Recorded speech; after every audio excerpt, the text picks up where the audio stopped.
Kaya, kambing tahun ni kira je ni Kaya. Kambing tahun ni 2 ekor untuk setiap sesi berbuka. Satu sesi 2 ekor Satu sesi 2 ekor. Tengok sikit. Untuk main course, kita ada 14 jenis lauk pauk. Ni kari itik ya tuan-tuan. Kari itik dalam buffet Ramadan. Ya, ada kari itik. So untuk pilihan nasi ada 2 Pilihan nasi ada 2, nasi minyak dengan nasi putih. Daging masak hitam. Wajib Kaya nasi minyak. Wajib. Ayam masak merah. Acak kena wajib Kak. Ya, wajib makan. Lauk-lauk ni kalau habis top up? Ya, kalau habis di top up. Kita ada sambal udang yang special. Ni bawal 3 rasa. Lala masak lemak cili api. Tapi dia tak pedas sangat ya. Ui, best ni.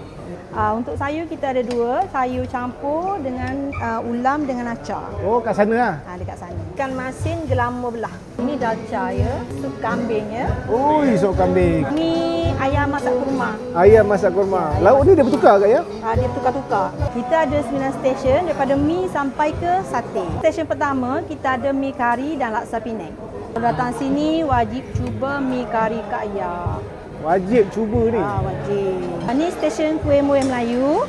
Oh. Ada 8 jenis. Kita ada 2 jenis bubur. Bubur kacang hijau dengan bubur pulut hitam. Sini kita ada stesen buah. Buah untuk pencuci mulut dengan bihun goreng dengan nasi goreng. Stesen western, bolognese, aglio olio, curry, garlic bread, coleslaw dengan sup cendawan. Stesen martabak dengan roti jala. Untuk bulan Ramadan kita ada 2 jenis, ada sate daging dengan sate ayam. So, kaunter sate sebelah kambing kan betul? Sendiri ambil kan betul lah? Sendiri ambil. Kaya, tahun ni buffet cendekia Kaya? Kita ada early bird, harga dia RM68 sebelum 25 hari bulan 2. Harga asal dia RM85. Serius lah? Habis Kaya, sini semua total berapa ramai penduduk Kaya? Total 300 orang. So, facility untuk solat macam mana Kaya ada tak?